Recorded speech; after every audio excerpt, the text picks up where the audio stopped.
The Glass Castle is a book about a girl named Jeanette Walls and her family. It discusses many aspects of her life, including her unusual upbringing. Today, Kathy, Izzy, and I will be diving into the book to discuss the hardships Jeanette has gone through and the themes it reveals. The dad of Jeanette Walls is Rex Walls. And the dad definitely cared and loved his kids, but put his lifestyle above their needs. He is creative and wants his kids to succeed in life. The dad grew up with no role models, so he didn't know how to be a loving parent or how to show love in a healthy way. He tries to help his kids, like contributing to Jeanette's college tuition and saving her from dropping out of school. What do you guys think about that? I think that it's good that he loved his kids, but I also don't think the way he went about, he was a very adventurous father, and he did tell his kids, he didn't give them room for any like childhood things like Santa and stuff like that, because they didn't celebrate holidays like that. So I think that's a one flaw about his parenting, but I do think he was overall a really good dad. I just don't think he gave his kids a good example for what it was to be, a good morally set person in life. Of course. The mom of Jeanette Walls, Rose, like the dad, obviously loved her kids, but maybe just not for the same reasons. She basically used them to benefit herself, but also didn't want them to succeed because if they did, she would look bad.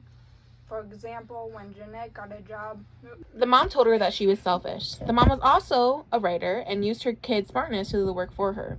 She always tried to ignore the blame and responsibility that she has. She uses her beliefs as justification for choosing her own comfort and safety over her children. Do you have anything to add to that, Izzy? I think that, although the mom wasn't, horrible, I think she should have spent more time with the kids and not trying to pursue her artist career, because obviously it wasn't working from the get-go, and it just put the kid's life in more of a crucial state. Mm-hmm. And as for the next character, Lori, she's the elder sister. Lori, obviously the oldest child, was the first to question and criticize the parents' lifestyle and how they treated the family. She's very smart and often helped her parents in situations. Without her, the siblings may never have made it out of Welsh or been so successful in their adult lives.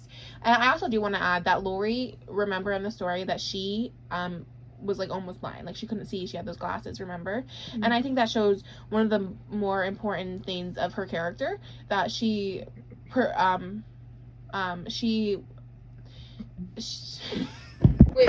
that she persevered through those things by like not having glasses and stuff. Yeah, and I think that just is like one of the more important things of her character, and how she how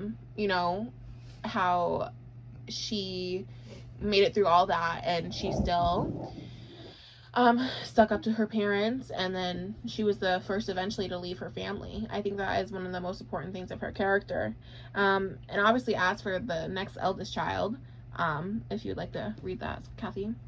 Jeanette, she's the second oldest.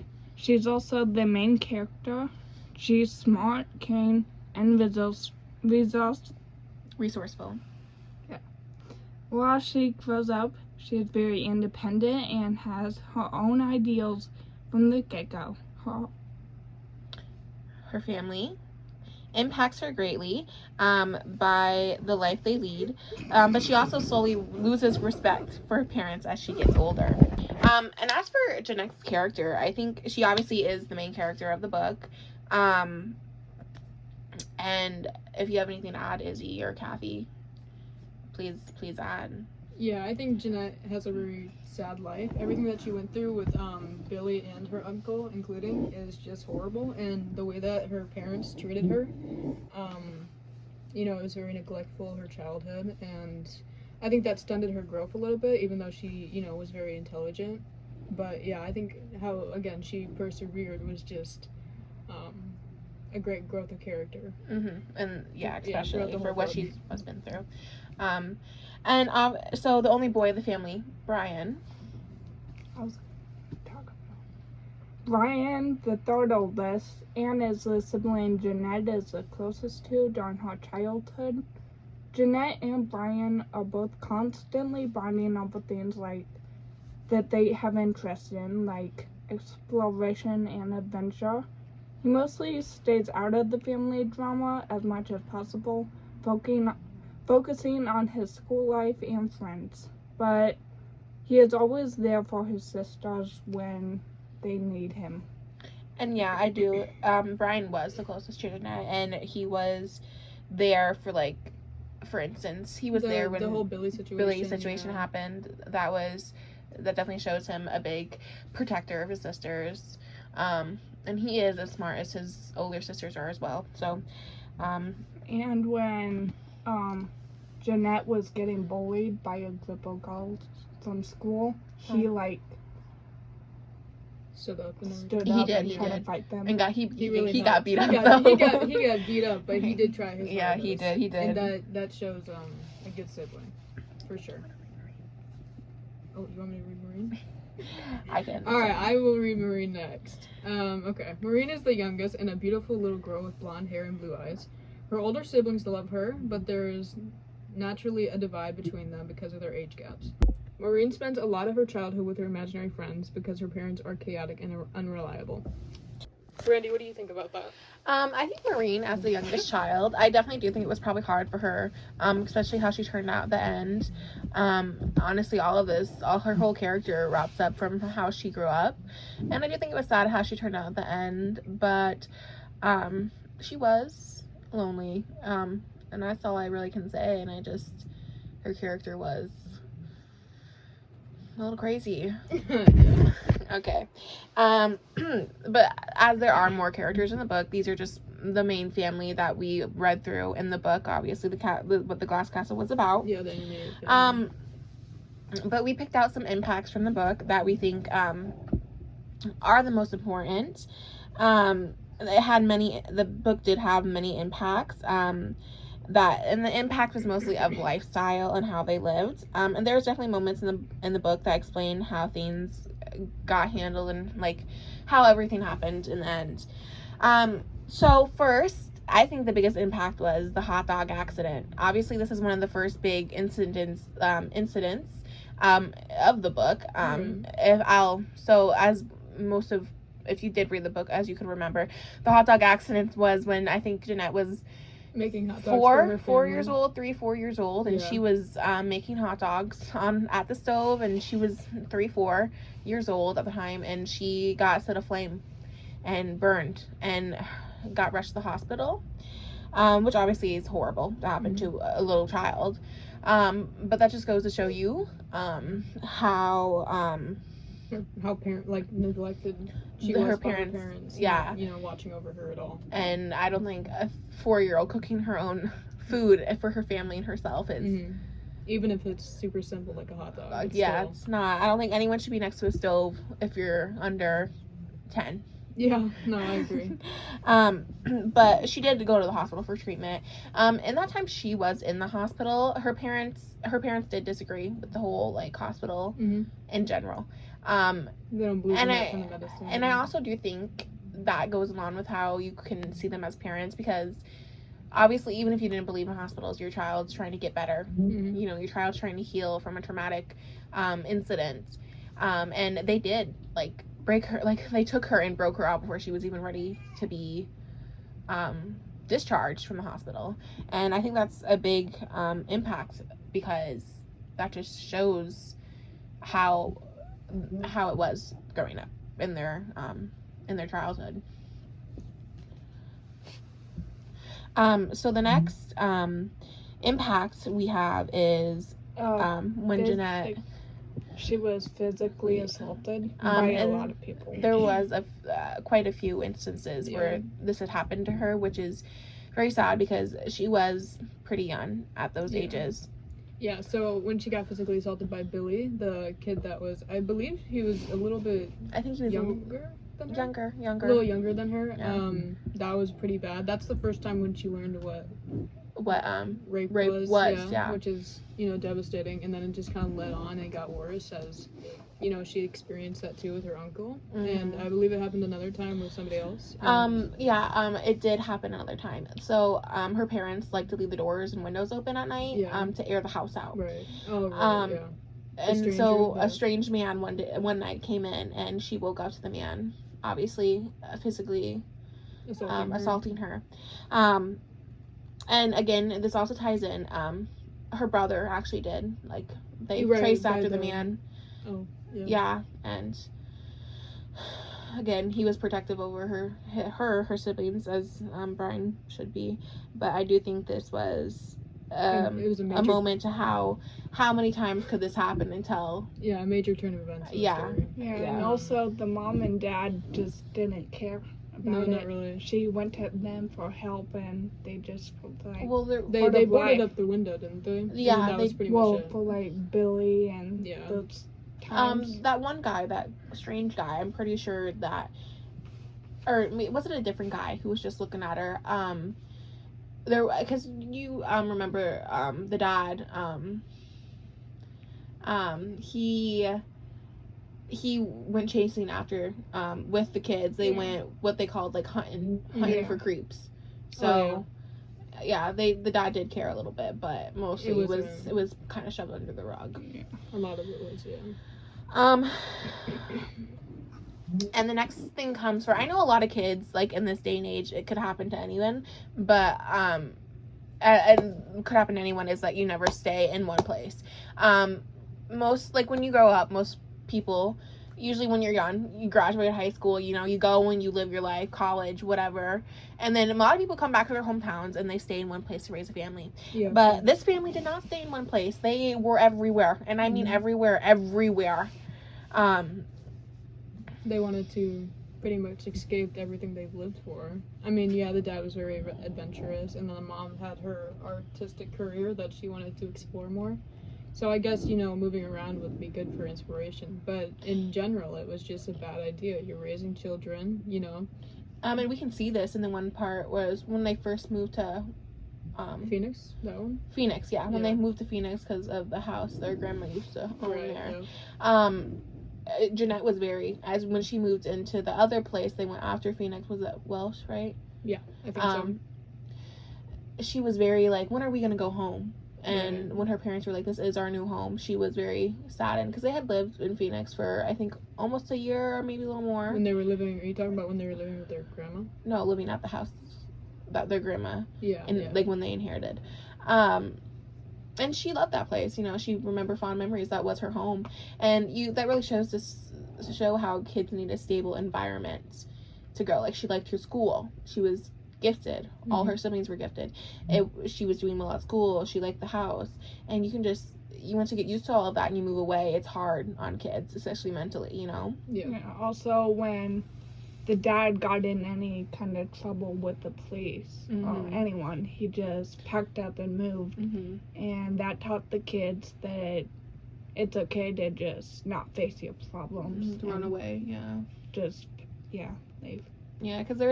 think it wasn't even halfway through the book, and they had already moved like 3 times. Yeah, which is a lot. And they didn't even have a home for a while. They lived out of their car. Every few pages they were in a new location. It was messed up. Yeah. And so speaking of moving, we can talk about how the kids, when they grew up, they eventually moved out. Right. So Lori was first. So obviously, she was. First. And Kathy, I know you wanted to talk a little about how it feels to get left behind by older siblings. Just as all the kids got to a certain age, they moved out and had to leave. The younger ones that weren't old enough to live on their own, they just left them behind. And so the parents must have put more attention on those kids because there was less of them to like use them to benefit off of. I also do think like so since they grew up in such a bad situation, the kids relied on each other. So it was probably obviously sad to see one of their older siblings who they had relied so much on leave. They felt abandoned probably by them. I know personally after Morgan moves out, I'm gonna feel a little lonely. But I just think that's, when you get to a point where you think your older sibling's more like a parent figure than your actual parents, Yeah, but I think at the same time, no hate on Lori because You I know, would have done the same thing if I was in her shoes. Yeah, of course. You know, she's a real person. She's got real emotions and feelings. You know, that it seems like a horrible place and environment to live in, especially, you know, because your parents are always around, and it just seems like, you know, she made the right decision even though it impacted everybody else, but she had to get out of there. Yeah, but at the end of the day, it is just yourself and you need to care about. Right. And obviously, I hope they all are doing well after they moved out. So that's good. That's good. Yeah. As they were growing up, the dad, Rex, he loved to tell stories. And boy, did Jeanette love those stories. Jeanette loves stories as... There was that one story he always made himself the hero of his childhood and stuff. Yeah. So he wanted the kids to praise him. Yeah, but he did want the kids to praise him. I think that was because he knew himself because obviously this all links back to him being, you know, leaving the kids for a bit, not being able to hold down a job, gambling their money away, and that's why they were so impoverished. He also did have, he was an alcoholic. And I feel like the sense of him doing all these bad things, he wanted his kids at least to see him as a good person. Yeah. So, yeah. And that's probably why when they were a little more easier, you know, I'm relying on my parents to figure this out. That's probably where the kids relied and liked a little more. But as I grew up, I slowly started seeing, you know, like, I'm not going to believe in these little stories anymore because I'm not a kid, you know. Yeah, he wanted to tell them to them when they were young. So as they got older, they still looked up to him, even though, like, he had control over them when they were young, but he knew he wouldn't have control when they got older. Yeah. And they were impoverished, but for them being in poverty, they were pretty well educated. They were pretty smart cookies, as their dad would probably put it. Yeah. Which let's add a little bit more onto that because they were gifted in school. They were in the gifted programs before, you know, they went to a different school. And I do think that is a little unlikely for most impoverished families to be that well highly educated.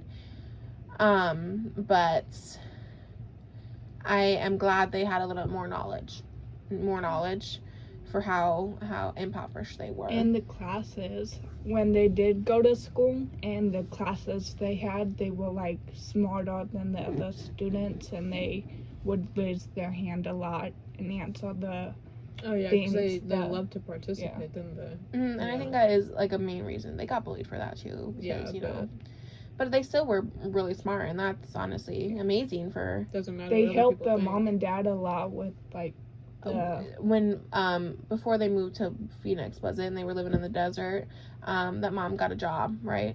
And they helped write the homework papers, come up with homework and stuff, and that was really, honestly, they were doing her job for her at that point, you know. Is depressing, but, you know, a great helping hand when they're so knowledgeable. Well, and they also they knew that if they didn't help their mom, they would have to starve. Right, and she would have a job. Yeah. So. But relating this all back to our themes, all of this. First, our theme is family, obviously. And this is like one of the main themes of the story.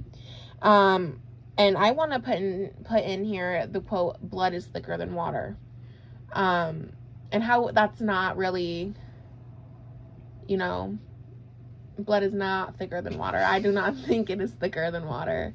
I also don't. Logistically, you think blood isn't thicker than water? No, I do think blood is thicker. Okay, I'm not talking. I'm thinking metaphorically. Metaphorically. And I want to discuss how it's not. In speaking of the Walls family, right? Obviously. So if you guys want to add on to that. I mean, like, for what I think, I'm gonna go off what I think. And I think in this story, blood is thicker than water. If I think back to the metaphor. I think the family really persevered with everything, you know, and I think they had each other because either way, you know, if you leave one stranded, they're alone, you know, they don't have you anymore, and they still like lean back on every single one of them. So I think, yeah, blood is thicker than water. They were leaning on their family. That's their blood. I don't know what water means in the metaphor, but I think blood's thicker than water. Okay, that's a good reasoning. But yeah, let's move on to the next topic. Oh, do you want to? Going off that metaphor, but the family relied on everyone and they didn't have good housing or anything, but they had their family. And that's always important. Yeah. You know, family's number one. Yeah. Usually. Yeah. Okay. Yeah. Thank you for enlightening me. Yeah, I was just letting you know how. So obviously, a family, they persevered through all of this because they were impoverished.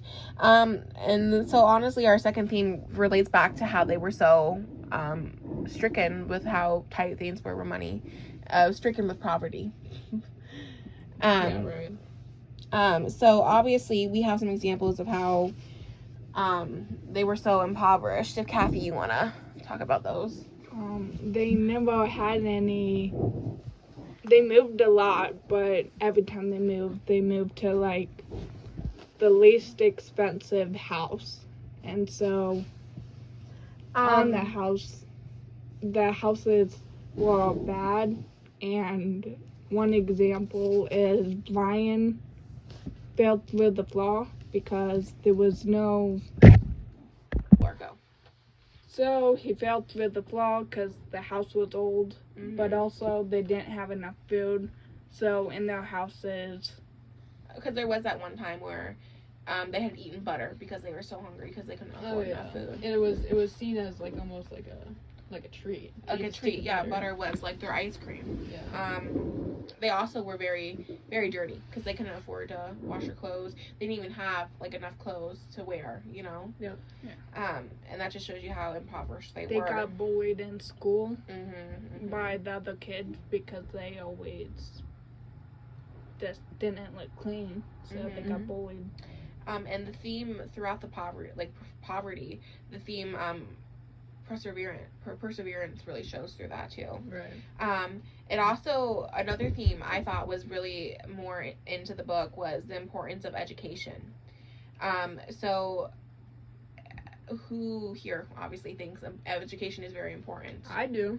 Okay, let's hear it. Let's hear it. Yeah, education is important. Of course it is. You know, how are you going to learn in life? How are you going to develop your own brain? You know, it's always a thing where you develop your brain at 25, but your brain ain't going to develop if you don't got any kind of education, you know? And isn't there that one quote where, you know, you're not, what are you doing if you're not learning every day? Yeah, of course. Obviously, you should, even if you graduate high school, you should be learning, achieving, of course, making mistakes, learning from those mistakes. Life is all about education. You know, it's how you make a life for yourself, and if you want another family, you know. So obviously education is important, but I want to, did they receive education? Did the Walls kids receive a good education? Well, they obviously were enrolled in schools some of the time. Some of the time they weren't. If they were in a small town where there wasn't a school, they didn't go to school. Right. They stayed in the house all day and went hunting for rocks or geodes. Because Jeanette's favorite thing was geodes. And I just think that was showing the importance of that and how they didn't really have access through that because they were so poor. But that is the importance of this book. And we do have some questions for Morgan Beth's for Morgan. For Morgan, my lovely dear sister. And I believe, Morgan, you read this book last year, right? Yes, I did. All right. Yeah, Kathy, so Morgan has some knowledge for the book. Kathy, would you read the first question, please? Yeah. Do you think the mom or the dad cared more about the kids, and why? Honestly, it didn't seem like neither did. I would say more the mom towards the end of the book, because she did reconnect with the kids more than the father did, and she convinced them to come back and, you know, make sure their dad was doing alright and everything. So, most likely the mom. She cared more. So for our next question, why do you think Maureen, how do you say her name? Maureen turned out the way she did? Okay, Maureen is which one? The youngest. She's the youngest one. She went to she tried to call mom, and then she went to the mental hospital for a year. Oh. Okay. Yeah. That one's really hard to remember because she's She's- kind of in the book, she's- kind of not. She's very much in the end, yeah. So, Marine, in the beginning, she was like this nice, caring kid, but then I think once you like went throughout the book, you saw how their life affected her and her ways of doing things, and then that kind of took a mental toll on her. So then that's why she disappeared throughout the whole book, because she tried.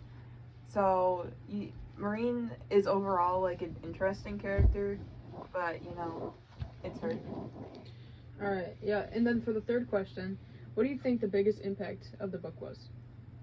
The biggest impact? Yeah, for the reader.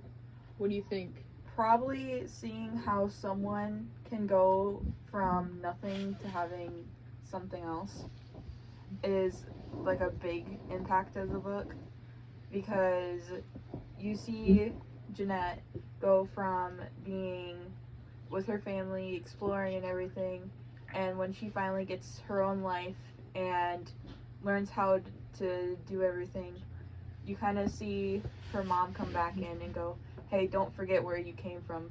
She's not gonna forget, because she knew she had nothing in the game and now has something else. The fourth one, what's your opinion on the lifestyle that the family had, the Walls family? My opinion? Of course, I don't like it. I didn't like their lifestyle. Very valid. Very valid. I don't think anyone. The only would part like about their lifestyle I actually liked was their sense of adventure. Mm. And I actually do like going adventuring. Yeah. Unlike my sister. That much. What's the most adventure you do? Swim in the lake? Okay, Morgan, let's get out of here. Airport Lake. First off, I'd rather go walk in the woods, and the first thing you do would be go complain about it and go take a shower afterwards. Yeah, I would. Okay, I'd still walk in it. Okay. Anywho, for our fifth question, let's not get off topic. How do you think Jeanette feels after everything happened? How she feels? I think once she processes a life away from her family, she feels kind of remorse and like, oh, I did get away, but she's really happy because she doesn't have to live that life anymore. And then when she sees how her parents are doing, it just goes on and kind of shows that I can't forget where I came from. Mm-hmm. And so then, of course, she feels even more remorse because she sees her parents living a life of poverty without all the kids and without all the joy that they once had. Mm-hmm. So thank you, Morgan, for coming in and letting us ask you some questions. And for the conclusion of this podcast, obviously this book was a very meaningful book, and I'm glad that we got to talk about it. And I hope the impacts and the themes of this book stick with each and every person who has read it, because they are very important for what happens in life. And I think that wraps up our dive into our little dive into this book called The Glass Castle by Jeanette Walls. Or about Jeanette Walls. We also didn't cover why it's named Glass Castle, because the dad always wanted to build a glass castle. Yeah, he did. In the desert, right? He never did, but He never did. They never got that far, but you know what? It's the thought that counts. Yeah, the meaning behind it. Yep, that's the thought. So, high five. Woo! We're done.